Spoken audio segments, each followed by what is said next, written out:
We're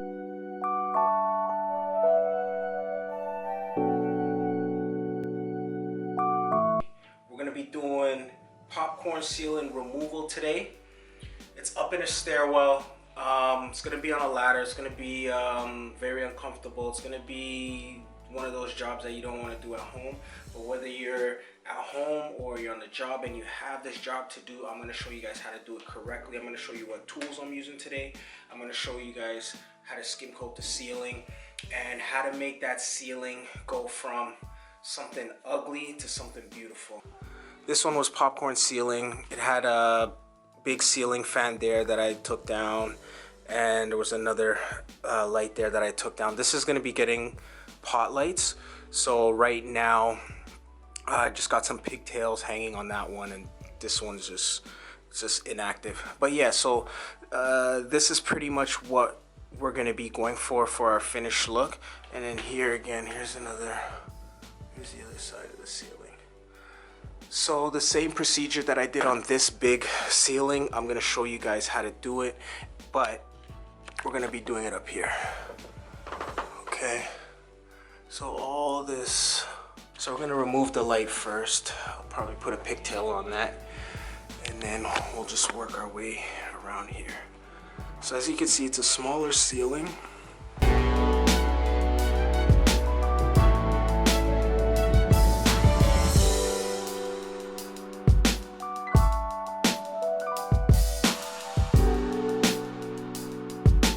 To remove the ceiling, I'm going to be using an Easy Strip popcorn ceiling remover. This is a 3.78 liter jug, costs $58.97 from Home Depot. I'm also going to be using just a regular paint roller, and I got a popcorn ceiling patch remover. This is from Homax. This is $29.97 each. You can connect the handle to the end, and it's very convenient for reaching places that you wouldn't necessarily be able to reach. And I just have an old paint tray, so I'm gonna be adding a little bit of water to my solution. I think it helped because it's a gel solution. It kind of helps it give me more for my buck, and I honestly feel that it goes on pretty thick with the gel itself, and I find just adding water waters it down. So after 10 minutes of applying it to the ceiling, I'm gonna go ahead and remove it. One thing you want to keep in mind is you don't want to scrape it too hard, because it's fairly easy to come off. But the reason I'm saying that is, you know, there's usually paper in the corner where the two pieces of drywall are connected together. And if you scrape too hard or too aggressively, you can peel off the tape in the corner, and then instead of just applying mud, you're gonna have to repair parts of the ceiling as well. You will see that once you remove popcorn ceiling, there still is a good amount of work that needs to go into the ceiling. So just keep that in mind. With this popcorn ceiling remover and letting it soak in there, I find it's very convenient. And if I didn't have this, I'd be pretty much putting in twice the work, and it would be extremely dusty. The bag that I have connected has magnets, and it literally catches all the popcorn ceiling, and I'm just able to dump that in another garbage bag on the floor as I work. So it's extremely convenient.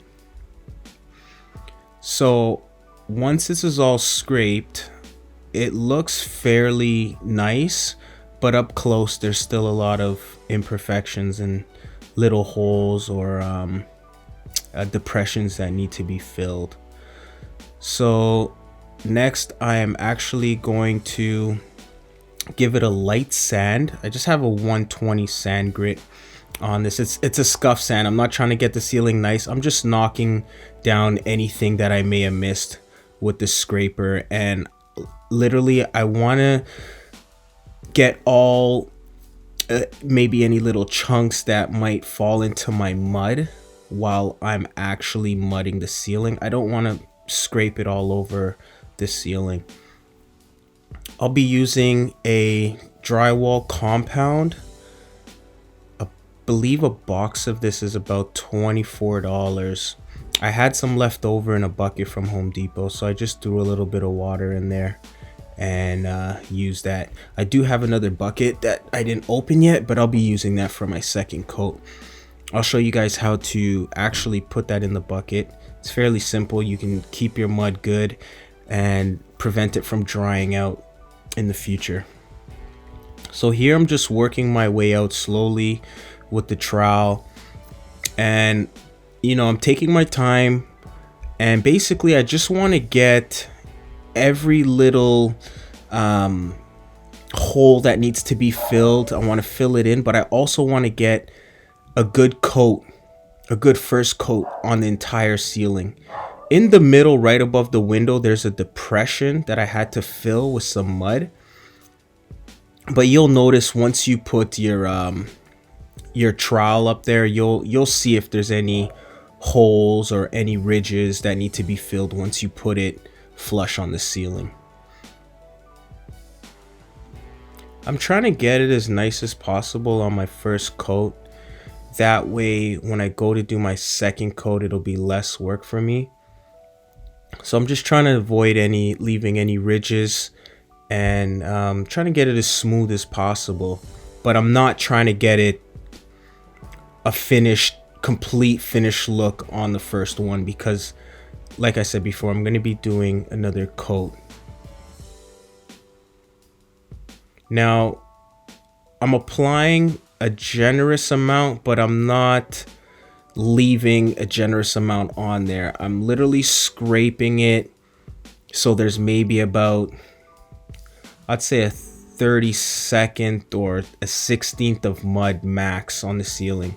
So I'm not really pulling hard on it to take it all off, but I'm pulling firmly enough to leave some on there, but not a whole bunch.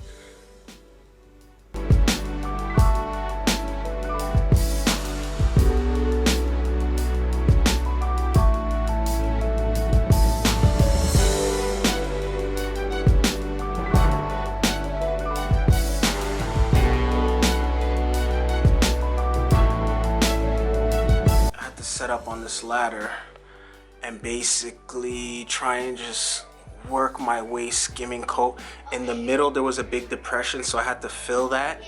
And what I'm gonna do is I'm actually gonna do 2 coats of mud on this ceiling. It's still wet, right? But the first coat basically just filled everything in.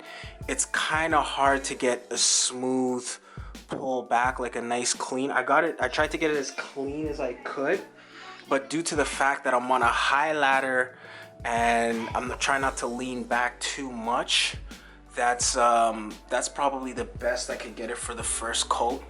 But I am gonna put some fans on this. I'm gonna let it dry, and then once that dries, I'm gonna put on a second coat. And after my second coat, I'll sand this down with a 120 sandpaper, and then I'm gonna prime it. But yeah, so this is pretty much it. If you're gonna do your own ceiling, the main thing that you want to keep in mind is trying to get out as much ripples or waves as possible. So I'll show you guys after the second coat, or while I'm doing the second coat, just so you guys can get a better idea. If I was able to reach, or if I had, say, like a scaffold or something, what I would do is I would build a little bit out from the corners, right? Build a little bit, but once I have enough out here, then I'd pull it back as far as I could and work my way across, and then build it out from the corner, pull it in, and then build it out. And then my next row, I would pull my mud into the next row, so I'd get a nice transition. I'd blend it in, and then I'd do the same thing, you know, build it out and then continually go that way in. Okay, so that's how I would do it. Unfortunately, this ceiling is not the best to show you guys how to do it, just because I'm pretty much off balance this whole time until I get over here. once I'm actually on the top landing, then it's much easier. Okay, so just a quick update. This is a smoke detector. It's hardwired. This was where the light fixture was before. I kind of wanted to get it centered down there, just because if there was a chandelier hanging here, it would pretty much obstruct like the railing, this area right here. So what I did is I just moved it about 2 feet further down, and I'm just gonna seal up this hole.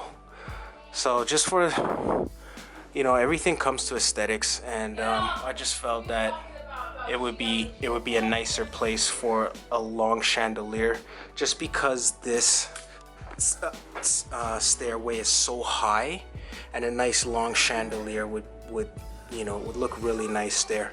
All right, so I got my bucket and my box of drywall compound. I'm just gonna lean it on the edge of the bucket and dump it in. It's really as simple as that. I'm gonna give this a good mix, and I am gonna add some water to help thin it out.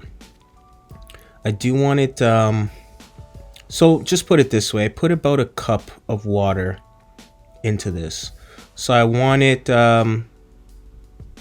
soupy, but not too soupy where it's literally falling off my hawk and my trowel when I go to apply it. I'm going to be adding some Sheetrock 45 to fill this first hole.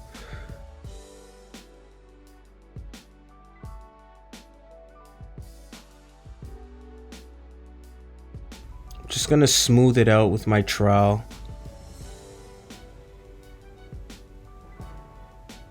This stuff dries extremely fast, so you guys, good thing about this is you'll be able to put a second coat on it the same day, fairly soon. If you have a fan on it, even faster. So I'm gonna put some tape on that, and I'm just gonna work my way around where the circle was.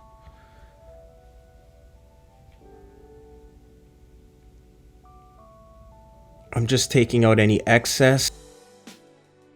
So once this dries, I'm gonna cover this with mud, but I'm gonna do here first, and then once it dries, then I'll do everywhere again, just to blend it all in.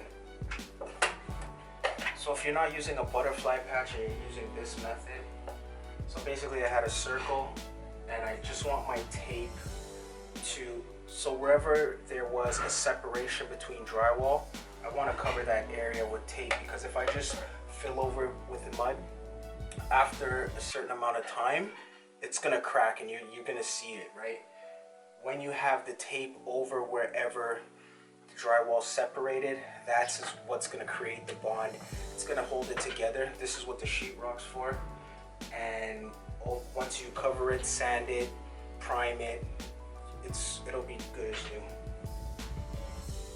So I'm gonna go ahead and put a quick coat on this, and you'll notice that the edges of my patch, I want to clean them as best as possible. So here I am putting another second coat on the ceiling, and I'm working my way out from the corners first, because I can't pull my trowel along the edge of the wall. If you do that and you hit the end of the wall, you'll notice you'll start to get ripples or lines in it, and you want to avoid having ripples or lines. So here was the middle where it was where there was a depression. That's why I had to apply a little bit more mud there just to fill it in.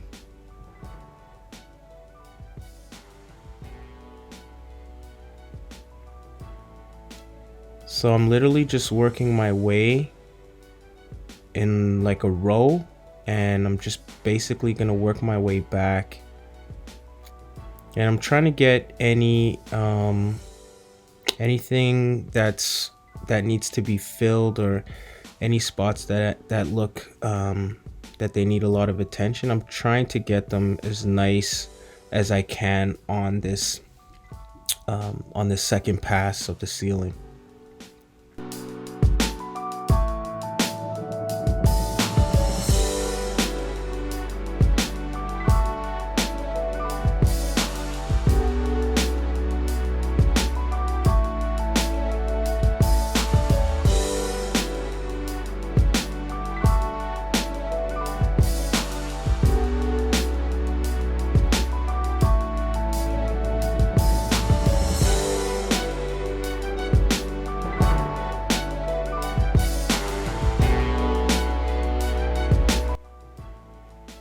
So here it started getting really dark, and you'll notice the quality of my film.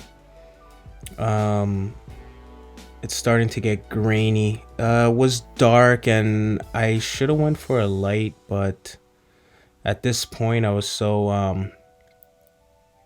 committed to getting this done that I just continued.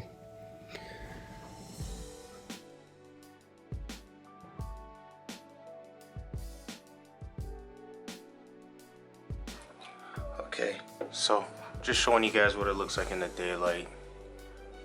So I'm gonna sand this ceiling down today, and then I will prime it with primer. So initially we had a hole right here where our old light fixture used to be. Had a fan here. Removed the fan from here. Extended the light a little bit further so that a future chandelier or something can hang down here and it won't be so close to where the handle is. So for here, before I move any further along, I'm just scraping off any excess mud in the corners. So I'm just going along and I'm just cleaning, so the whole perimeter. Got to do the whole perimeter. Some places you might have excess mud buildup and you really don't want to paint over that, and you're gonna have globs of mud in your corner.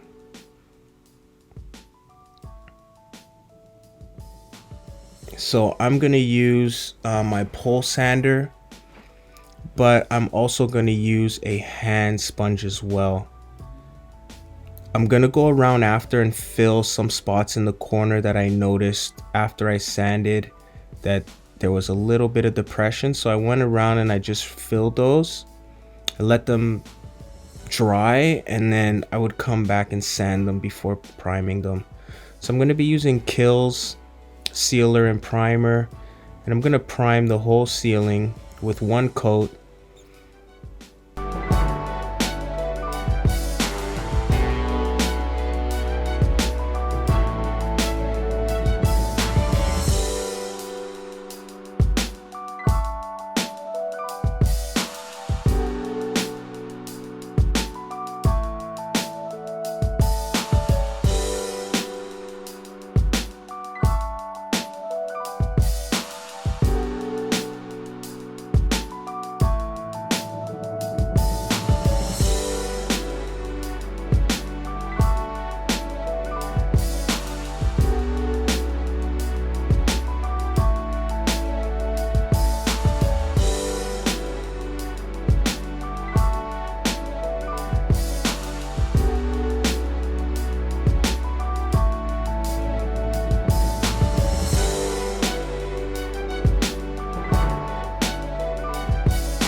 One thing you guys want to keep in mind, anytime there's a window coming in and you're painting a ceiling, so for my first coat, I'm actually priming the ceiling. So this has a coat of primer that I just did.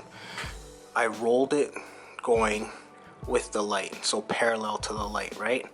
Okay, I'm gonna put on 2 coats of ceiling paint, flat ceiling paint. All right, my first coat of ceiling paint, I'm gonna go same way with the light. My second coat of paint, I'm gonna go perpendicular to the light. Okay, so keep that in mind. And the reason why they do that is because you can see the paint lines going this way. All right, because it's going with the light, right, parallel to the light. When it's perpendicular, those lines are not as visible. So that's why you'll notice painters or anybody who's familiar with painting, anytime there's a window, your second coat is always perpendicular to the light. So just keep that in mind. So I'm ready for my paint. I'm going to be using a flat ceiling paint. And you want to stay away from using any semi-gloss or anything shiny on the ceiling. You want to keep a flat matte paint. All right. So I'm just going to cut the perimeter, and I'm going to roll 2 coats of ceiling paint.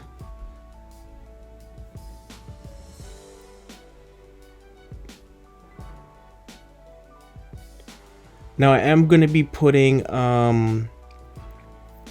crown molding in this stairwell, so I didn't really have to be that careful in terms of cutting and not touching the wall.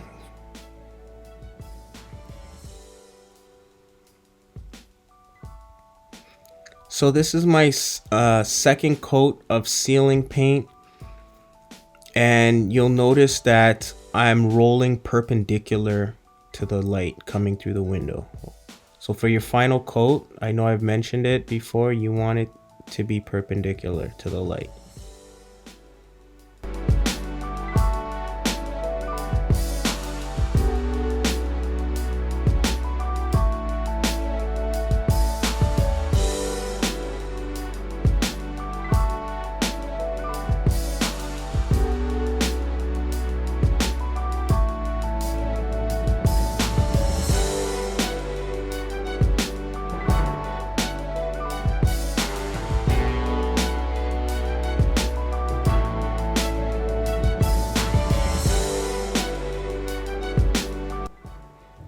And there we have it. So this is our finished quality for the ceiling. This is the popcorn ceiling removal. I encourage you guys, if you are going to do it at your own house, try, you know, in a smaller room, maybe a bathroom, or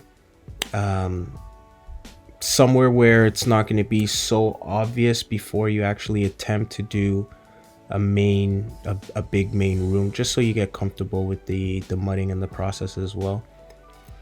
Just like anything, it takes time to get the hang of things, but this is pretty much the steps, everything included. It is a process, so be prepared and take your time.